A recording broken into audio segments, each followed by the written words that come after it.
नमस्कार, जर्नलिस्ट अर्जुन की इस खास पेशकश में आपका बहुत बहुत स्वागत है। आज हम बात करेंगे भारतीय जनता पार्टी के राष्ट्रीय अध्यक्षों के तलाश की।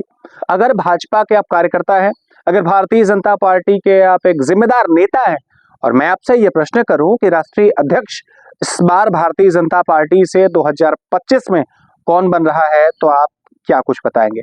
आपके मन में कई सारे नाम होंगे जिसे मैं भी गिनाने की कोशिश करूंगा, लेकिन उससे पहले जो विश्लेषण आज जर्नलिस्ट अर्जुन ने किया है वो बताना बेहद जरूरी और बेहद दिलचस्प मालूम पड़ता है। सबसे पहले यह समझना बड़ा आवश्यक है कि भाजपा में राष्ट्रीय अध्यक्षों का चुनाव कैसे होता है। दरअसल आपको बताते चले कि जयप्रकाश नड्डा, जो जेपी नड्डा के नाम से बड़े चर्चित हैं और भाजपा में राष्ट्रीय अध्यक्ष की जिम्मेदारी संभाल रहे थे, उनका कार्यकाल जून 2024 में समाप्त हो चुका था। चूंकि उस समय लोकसभा चुनाव चल रहे थे, इस वजह से उनके कार्यकाल को लगभग 6 महीने के लिए बढ़ा दिया गया, यानी जनवरी 2025 तक आते आते उनका कार्यकाल समाप्त हो जाना चाहिए था।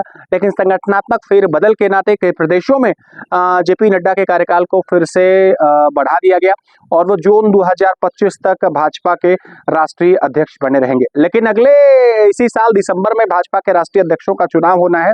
उससे पहले भी इस वक्त अभी कार्यकारी अध्यक्ष के रूप में जेपी नड्डा ही बने हैं। बड़ा प्रश्न ये है कि भाजपा इस बार राष्ट्रीय अध्यक्ष किसे दिसंबर में बनाना चाहती है। कुछ एक नाम जो हमने सोचे हैं, आपने क्या सोचे आप मुझे कमेंट बॉक्स करके जरूर बताइए। मैं कुछ ऐसे नामों पर आज चर्चा करना चाहता हूँ। सबसे पहला और सबसे बड़ा नाम वो है भारतीय जनता पार्टी के राष्ट्रीय महामंत्री संगठन से सुनील बंसल का। सुनील बंसल को 2014 से पहले उत्तर प्रदेश में भारतीय जनता पार्टी ने उतारा था, और न सिर्फ उतारा था बल्कि सुनील बंसल ने 2014 में चमत्कार कर दिया था। लेकिन धीरे धीरे उनके प्रदर्शन का ग्राफ गिरा और 2022 के विधानसभा चुनाव में भाजपा चुनाव तो जरूर जीती, लेकिन उसे कई सीटों का नुकसान झेलना पड़ा। 2024 के लोकसभा चुनाव में भी काफी हद तक सुनील बंसल की मौजूदगी में भाजपा को नुकसान सहना पड़ा। लेकिन अमित शाह से अच्छे संबंधों के नाते, संघ में अच्छी पैठ के नाते सुनील बंसल के राष्ट्रीय अध्यक्ष बनने की संभावना सबसे अधिक है। एक बड़ा नाम शिवराज सिंह चौहान का है, जो मध्य प्रदेश के पूर्व मुख्यमंत्री थे।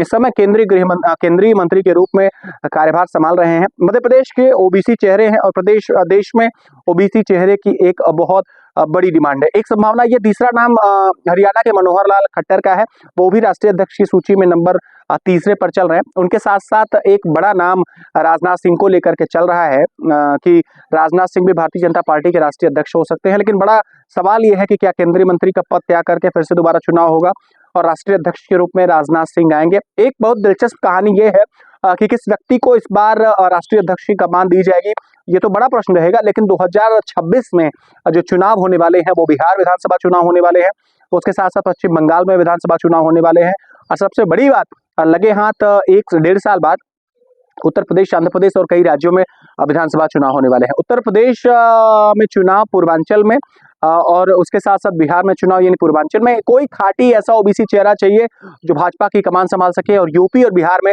भाजपा को कम से कम बढ़त दिला सके। बड़ा एक पेचीदा मामला यहाँ तक ये भी बन जाता है कि जो कोई भी राष्ट्रीय अध्यक्ष बनेगा, इस बात की बड़ी दिलचस्पी कार्यकर्ताओं में भी है।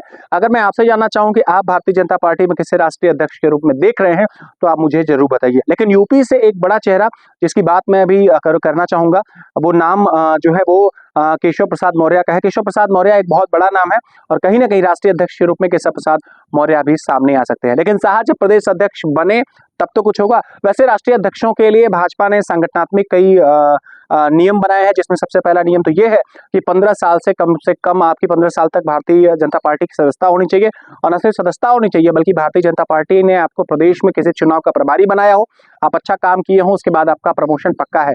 खैर 15 सदस्यीय टीम बनेगी, चुनाव दिसंबर में होगा। के लक्ष्मण को कार्यकारी जो है कि चुनाव संचालन समिति का अध्यक्ष बना दिया गया।